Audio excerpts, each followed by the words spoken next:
नमस्कार, मैं अशोक कुमार पांडे और स्वागत है आपका द क्रेडिबल न्यूज पर। जीतन राम मांझी एक जमाने में बिहार के मुख्यमंत्री भी बने थे कुछ दिन के लिए, बाकी आगे पीछे बयान देते रहते हैं, मोदी जी के साथ लगातार रहते हैं, धमकियां वमकियां देते रहते हैं, लेकिन जाने का कहीं अब ठिकाना नहीं बचा हुआ है। इस चुनाव में अपने रिश्तेदारों को जिता बिता लिया और अब उनके दो वीडियो एक के बाद एक वायरल हुए। पहला वीडियो वो वायरल हुआ जिसमें वो कह रहे हैं कि मेरा कैंडिडेट 2500 वोट से चुनाव हार रहा था, मैंने डीएम को फोन किया और मैनेज करवा दिया। इस बार उसने बताया नहीं, वरना इस बार भी मैं उसको जितवा देता।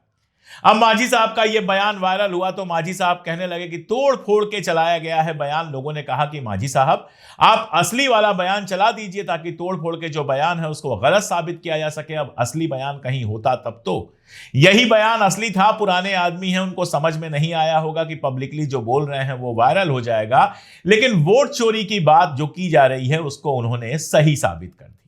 लेकिन उससे मजेदार बयान अभी कल आया है जब उन्होंने सार्वजनिक मंच से बोलते हुए अपने बेटे संतोष सुमन को सलाह दी कि मेरा जो एमपी फंड आता है उससे जो काम होता है उससे कमीशन वसूलो, 10% 5% उससे कमीशन वसूलो, और बाकायदा कैलकुलेट करके बताया कि इतना पैसा आ सकता है।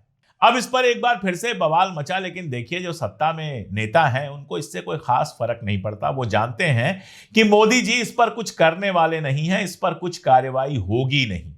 वैसे भी मांझी जी राज्यसभा के लिए काफी बेचैन दिखाई दे रहे हैं। अपने किसी आदमी को या अपने परिवार से किसी व्यक्ति को, कोई बच गया होगा अभी, बाकी सबको तो विधायक उन्होंने बना लिया, उसको राज्यसभा में भिजवाने के लिए काफी बेचैन दिखाई दे रहे हैं। उधर पासवान साहब के जो बेटे हैं वो अपनी माता जी को राज्यसभा में भिजवाने के लिए, तो बिल्कुल परिवारवाद का मस्त खेल चल रहा है, लूट का मस्त खेल चल रहा है, वोट चोरी का मस्त खेल चल रहा है। लेकिन मोदी जी खामोश हैं। क्यों खामोश है? इस खामोशी का जवाब मिलता है कि मोदी जी कमीशन सीधे ले लो, कमीशन काट लो जैसे बयान पर भी कुछ क्यों नहीं बोल पाते हैं। कभी कहते थे ना खाएंगे ना खाने देंगे, अब इस तरह के बयान पर भी कुछ क्यों नहीं बोल पाते हैं। इसका जवाब मिलता है जब आप इंडियन एक्सप्रेस की एक रिपोर्ट देखते हो।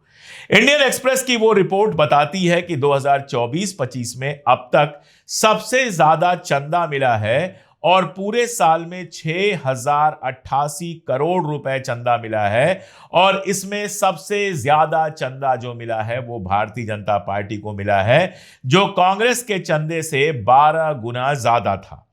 कांग्रेस समेत 1 दर्जन विपक्षी दलों को मिलाकर जो चंदा मिला वो था 1343 करोड़। ये सभी विपक्षी दलों को मिला चंदा है, और अकेले भाजपा को मैंने आपको बताया कि 6088 करोड़ रुपए मिले। यानी बाकी सारी पार्टीज को जितना चंदा मिल रहा है उसका 5 गुना चंदा अकेले भारतीय जनता पार्टी को मिल रहा है, और यह भी तब जब इलेक्टोरल बॉन्ड की स्कीम बंद कर दी गई। असल में नया खेल चला है ट्रस्ट का। कंपनियां एक इलेक्टोरल ट्रस्ट को दान कर देती हैं और ट्रस्ट जो है वो पार्टियों को बांटता है। अब इस ट्रस्ट में भी पारदर्शिता बहुत नहीं है, लेकिन नाम आ जाता है कि कौन कौन से लोगों ने नाम दिया।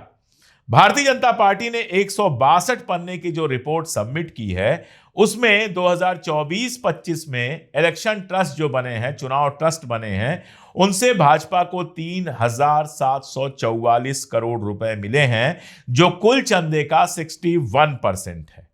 अब आप खुद देखिए कि अगर भारतीय जनता पार्टी इतना कमा रही है, अगर भारतीय जनता पार्टी इतने चंदे ले रही है, जिस चंदे का उपयोग जाहिर तौर पे चुनाव को मैनेज करने, विपक्ष के लोगों को खरीदने और इस तरह के कामों में लगता है, तो जो भारतीय जनता पार्टी के आसपास नेता हैं, जीतन राम मांझी, वो बेचारे कहां से पैसा कमाएंगे? अब उनको तो ट्रस्ट वगैरह से पैसा मिल नहीं रहा, तो उनके लिए पैसा कमाने का इकलौता तरीका यह है कि कमीशन खाएं। खाएं कमीशन। भ्रष्टाचार जिंदाबाद, खाऊंगा और खाने दूंगा बन गया मोदी जी का नारा। तो जीतन राम मांझी बिना किसी डर के, बिना किसी शर्म के, बिना किसी संकोच के मंच से अपने बेटे को कहते हैं कि जो सांसद विधायक निधि है उससे कमीशन वसूलो। अब भारतीय जनता पार्टी को जो दान देने वाली कंपनियां हैं, अगर उनका आप देखेंगे, उनका नाम देखेंगे तो थोड़ा सा चौंक जाएंगे। उसके पहले मैं आपको बताता हूं कि ये ट्रस्ट काम कैसे करते हैं। कंपनियां, कोई भी जो व्यक्ति है वो ट्रस्ट को चेक से दान करता है। ट्रस्ट में जो देता है, पैसे देता है, वो अपना नाम बताता है, ट्रस्ट वहां से पार्टियों को बांटता है और इसको इलेक्शन कमीशन ऑफ इंडिया को रिपोर्ट करना बहुत जरूरी है। बॉन्ड्स का यह है कि बॉन्ड्स का जो दान देने वाले हैं उनका नाम पता चल जाता है इसमें, लेकिन कमजोरी यह है कि कंपनी का पार्टी से क्या लिंक है, किस कंपनी ने किस पार्टी को पैसा दिया, ये वहां से पता नहीं चलता है। जैसे मान लीजिए आपकी कंपनी है, आप गए, आपने ट्रस्ट में 1 लाख रुपए दिया और कहा बीजेपी को दे दो, तो ये तो पता चलेगा कि 1 लाख रुपए आपने दिया है, लेकिन किसके लिए दिया है ये पता नहीं चलेगा। कानूनी अधिकार यह है कि 2013 में इलेक्टोरल ट्रस्ट स्कीम आई थी, उसके तहत इलेक्शन कमीशन ऑफ इंडिया इसकी निगरानी करता है। इसमें गोपनीयता तो बनी हुई है, लेकिन क्विड प्रो को यानी इस हाथ दो और उस हाथ काम करा लो, ये बिल्कुल हो सकता है। एल&टी और मेघा जैसे जो बड़े कारपोरेट्स हैं जो इन ट्रस्टों को पैसा दे रहे हैं, उनसे ये शक होता है कि जैसे ये इलेक्टोरल बॉन्ड में पैसा देकर अपने लिए काम करवा रहे थे। आपने देखा था कि मेघा ने पैसा दिया और उसके बाद तुरंत उनको बड़ा ठेका मिला, एल&टी ने पैसा दिया, उसके तुरंत बाद उनको ठेका मिला।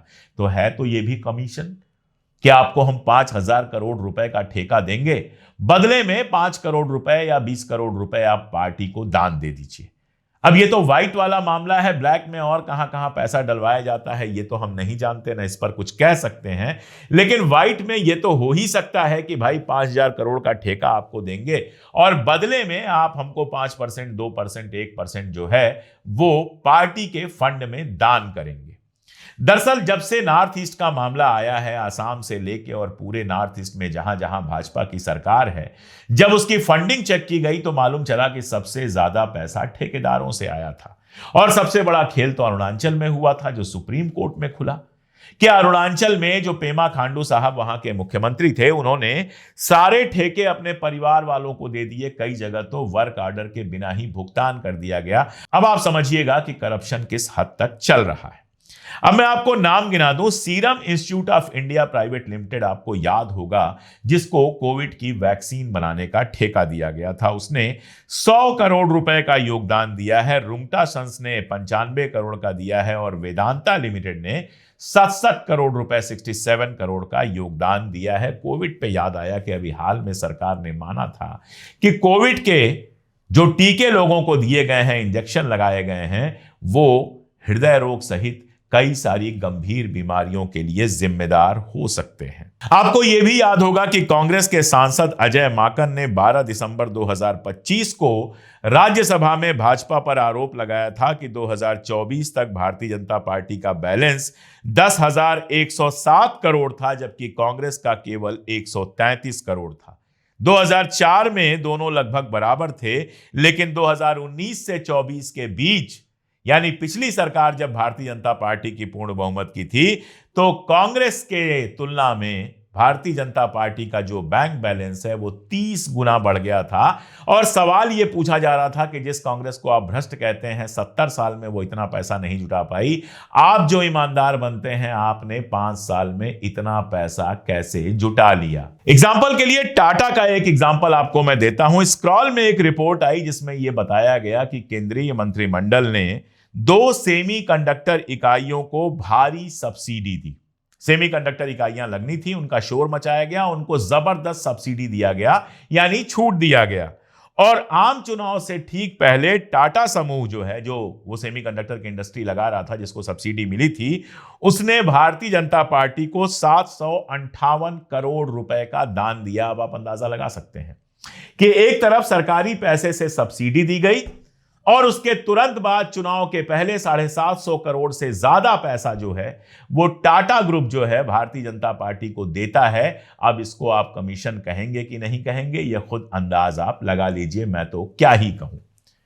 तो जहां 750-800 करोड़ रुपए एक कंपनी से मिल जा रहा है, जहां 6,000 करोड़ रुपए साल भर में कमाई हो रही है भारतीय जनता पार्टी की, तो फिर मांझी जी जैसे गरीब पॉलिटिशियन जो है बेचारे, छोटे मोटी पार्टियों वाले, वो अगर कमीशन मांग लेते हैं विधायक फंड और एमपी फंड पे, तो क्या किया जा सकता है। उनको गलत कहना तो गलत ही होगा।